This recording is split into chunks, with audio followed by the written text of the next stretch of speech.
Halo semuanya, dalam video ini saya akan menjelaskan mengenai analisis lingkungan luar pestel. Di sini, di mana analisis lingkungan pestel ini terdiri daripada political, ekonomi, sosial, teknologikal, environmental, dan legal. Berikut penjelasannya.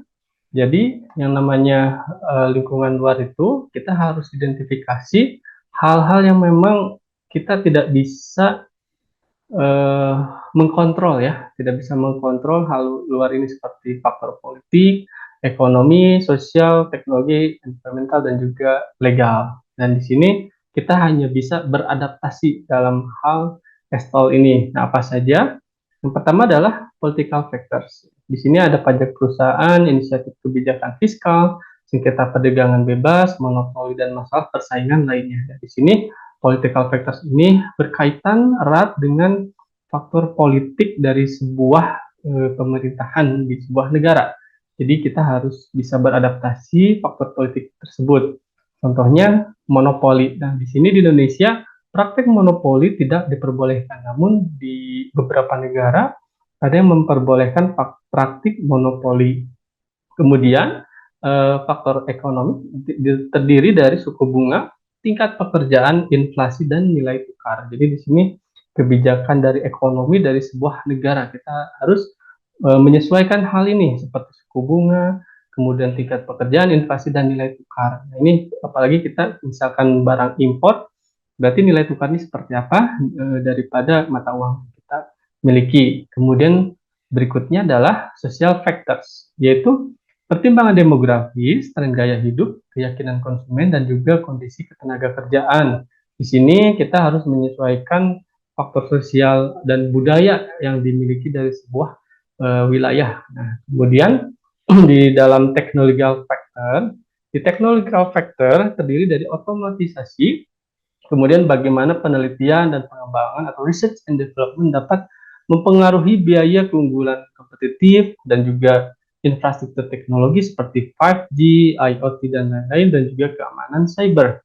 Nah, di sini kita sebagai pengusaha, kita harus menyesuaikan faktor teknologi yang sedang berkembang dan sekiranya kalau misalkan kita memiliki infrastruktur seperti ini akan mempermudah penggunaan daripada aplikasi. Contohnya misalkan dalam berbisnis kita bisa dengan mudah transaksi setiap detiknya itu seperti apa. Misalkan saya bekerja di instansi ya, di instansi, kemudian saya pun memiliki bisnis, namun saya karena dalam hal teknologi factor ini saya menggunakan infrastruktur teknologi ya, dalam hal ini POS. Nah, di sini saya bisa tahu ketika saya kerja di kantor, tapi bisa melihat perkembangan daripada bisnis saya di tempat yang jauh seperti itu. Kemudian berikutnya adalah di environmental factors atau faktor lingkungan.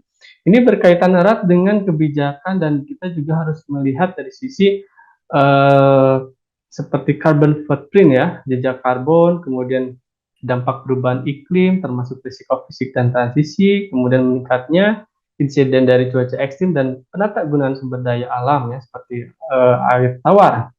Di sini faktor lingkungan atau environmental factors ini kita harus melihat situasi geografis di sebuah tempat itu seperti apa. Apakah sering banjir, kemudian sering terjadi katakanlah erupsi dan lain sebagainya. Nah, di sini adalah faktor environmental. Kemudian berikutnya yang terakhir adalah legal factor atau faktor hukum.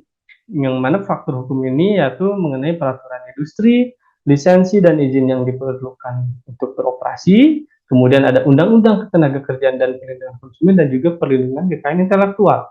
Nah, di sini setidaknya kita harus memiliki surat izin ya dalam hal memiliki usaha ya, SIUK.